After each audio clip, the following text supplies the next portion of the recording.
থেকে আগত প্রত্যেকটি নির্বাচনী এলাকার ধানের শীষের প্রতীকের প্রার্থী কুমিল্লা দক্ষিণ নির্বাচনী এলাকার ধানের শীষের প্রতীকের প্রার্থী এই মঞ্চে উপস্থিত প্রিয় নেতৃবৃন্দ, সবাইকে আমার সালাম। সবাইকে আমার সালাম, আসসালামু আলাইকুম। প্রিয় নেতৃবৃন্দ, দীর্ঘ 17 বছরের আন্দোলন সংগ্রামের আমার প্রিয় নেতৃবৃন্দ এই রাজপথে আন্দোলন করেছে, উপজেলার নেতৃত্ব দিয়েছি, জেলা বিএনপির নেতৃত্ব দিয়েছে। এই দলের প্রতি আমি কৃতজ্ঞ। এবার কষ্টি পাথরে বসে সারা বাংলাদেশের প্রতিটি নির্বাচনী এলাকায় ধানের শীষের প্রতীক বরাদ্দ দেওয়া হয়েছে। আমাদের উপরে ইমানি দায়িত্ব দেওয়া হয়েছে।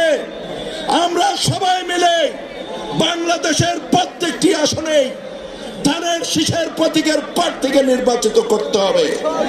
প্রিয় সহকর্মীবৃন্দ, আগের স্বৈরাচার সরকারের আমলে কুমিল্লার মানুষের একটি প্রাণের দাবি ছিল কুমিল্লাকে বিভাগ করতে হবে, এবং আজকে আমার প্রাণের দাবি আমার প্রিয় নেতা শহীদ রাষ্ট্রপতি জিয়া রহমানের সুযোগ্য সন্তান, দেশ নেত্রী আপসীন নেত্রী বেগম খালেদা জিয়ার সুযোগ্য সন্তান তারেক রহমানের কাছে আজকের এখানে উপস্থিত ধানের শীষের প্রতীকের সমস্ত প্রার্থীদের কাছে আমি বিনয়ের সহিত তারেক রহমানের কাছে অনুরোধ থাকতে